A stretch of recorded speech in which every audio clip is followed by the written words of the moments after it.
courageous hustlers, and welcome back to another episode. I'm so excited because this morning I woke up and what was on my heart was I kept hearing my one of my dear clients and speaking coach.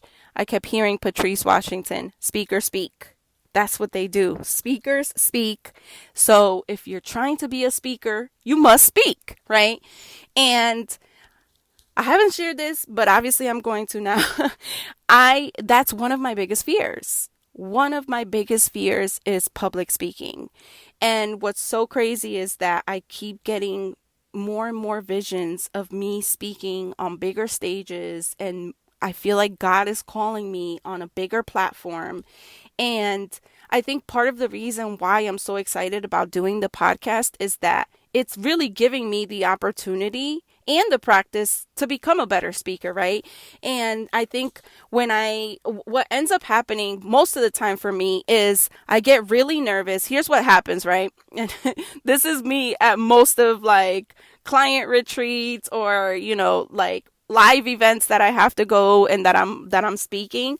I get the mic, like the mic gets handed to me and then I freeze. And I always I'm like, man, my hands are sweaty. My heart is racing. Like I get all the feelings and I'm like, okay, I'm gonna need you to chill because you need to start talking pretty soon. And then it's like all those things come up in that moment. And then I'm like, okay, just speak, just do it. Right. But I need to learn how to recover from this faster and I want to get better and I'm trying to get better. And so the reason I share this is because, I'm getting invited. Like I got invited to speak in front of 1,000 people, and that's happening in September.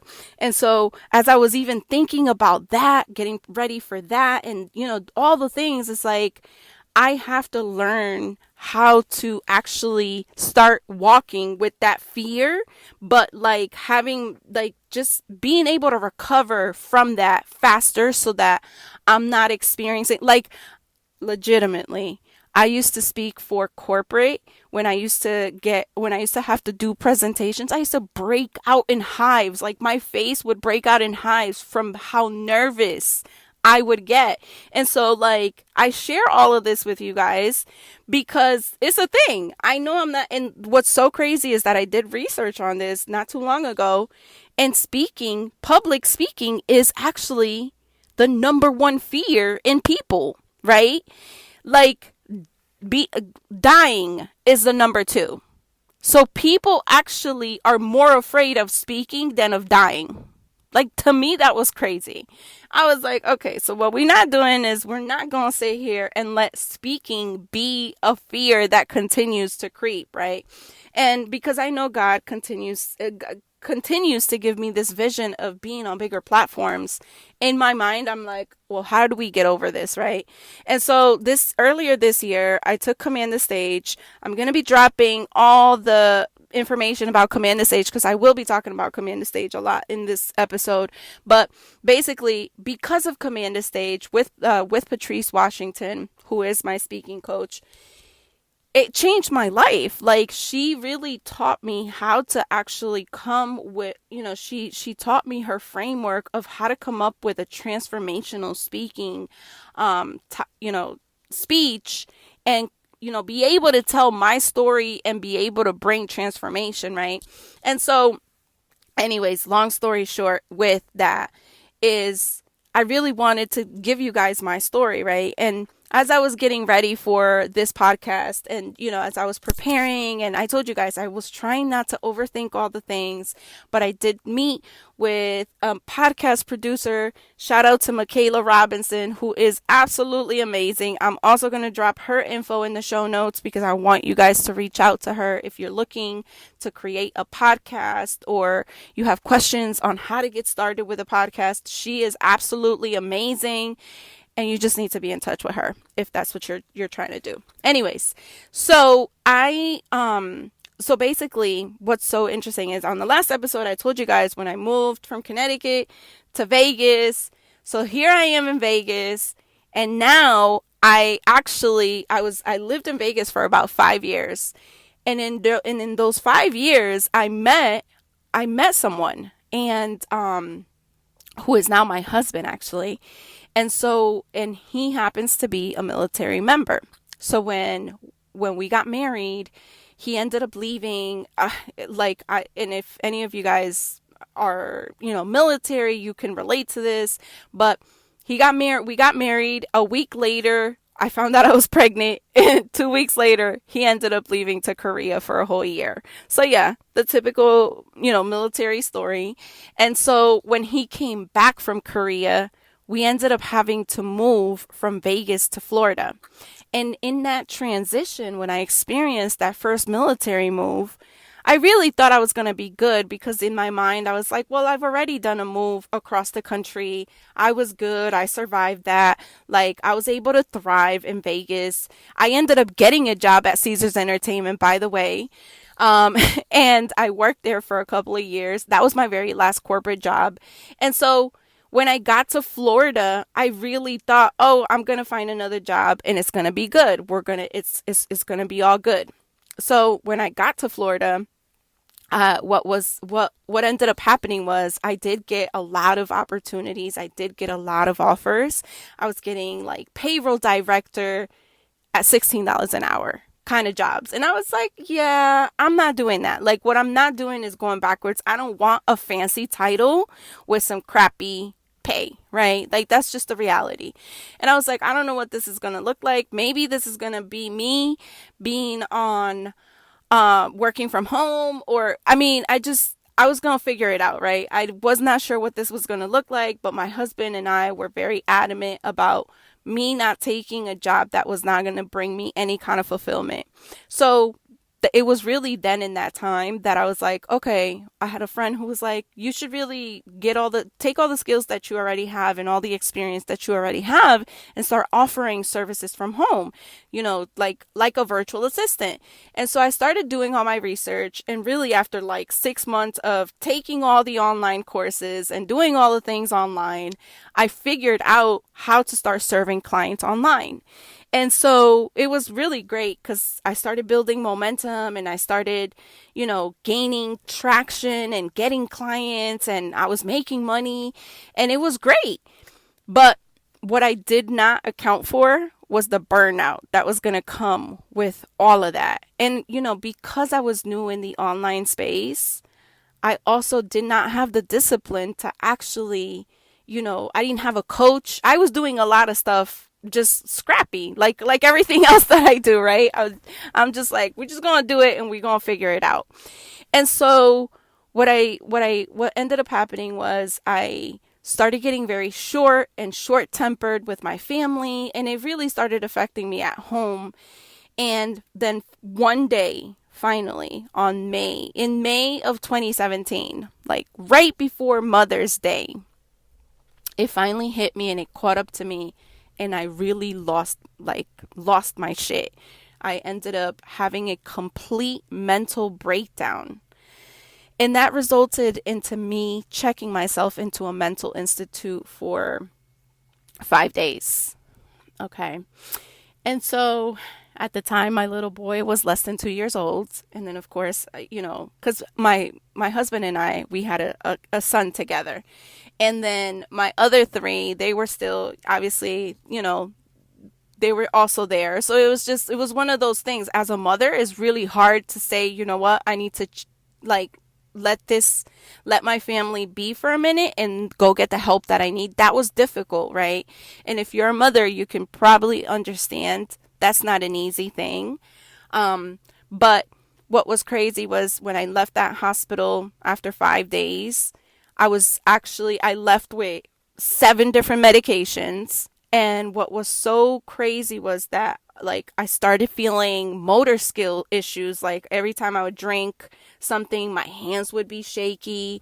And then I started experiencing just like twitching and things like that. And I was like, this is not normal, right? So I called the psychiatrist that they had assigned to me. And I told them, I'm like, listen, I really feel like this isn't normal, right? Like, I'm feeling these symptoms, but I want to know, am I like, is this, what's up with this? And so she calls me back, like the nurse calls me back and she's like, the doctor actually wants to see you. Can you come down? I go down to the doctor's office and he's like, did you drive yourself? And I'm telling him, yes. He's like, lady, you're a bull. Like, they gave you so much medication. You could have sedated 4 people with the amount of medication they gave you, right? And so he adjusted the medication. He actually took me off a lot of it. But the crazy part of all of this was that on that first session, after speaking to him for an hour, he was like, I really feel like you're not bipolar. Like, what I actually believe that you're experiencing is identity loss. Like, you just went through a whole lot of different life-changing events. And what I did not know then is that when you do go through so many life changes like that, like moving from one state to another, getting married, having a baby, changing careers, all those changes that I did require for me to actually go through some type of grieving process, right?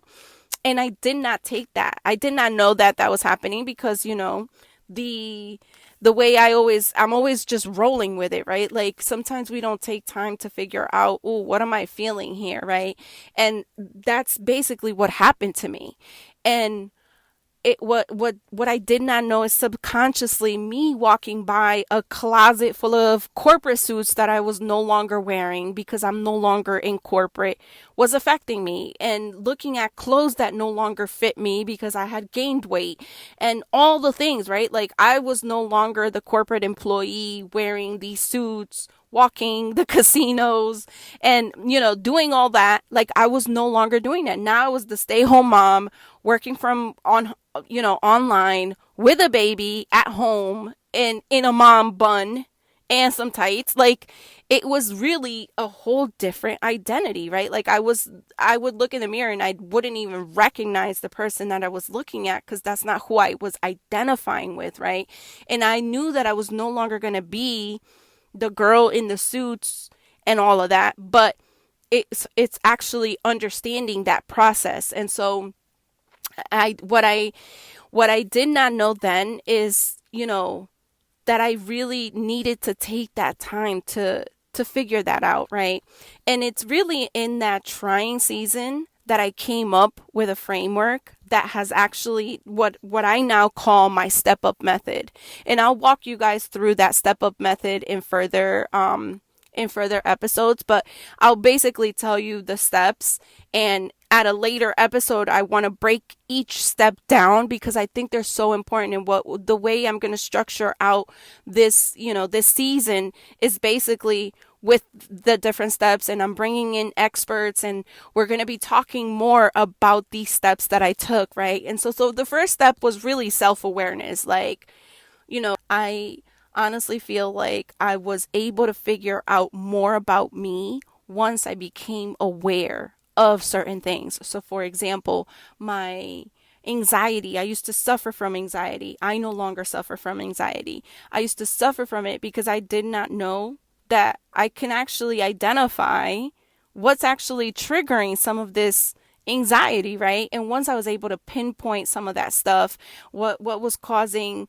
certain frustrations and anxiety and all of that, it really allowed me to learn more about me and how I can start reacting differently. So self-awareness was the first step. T, therapy for the trauma.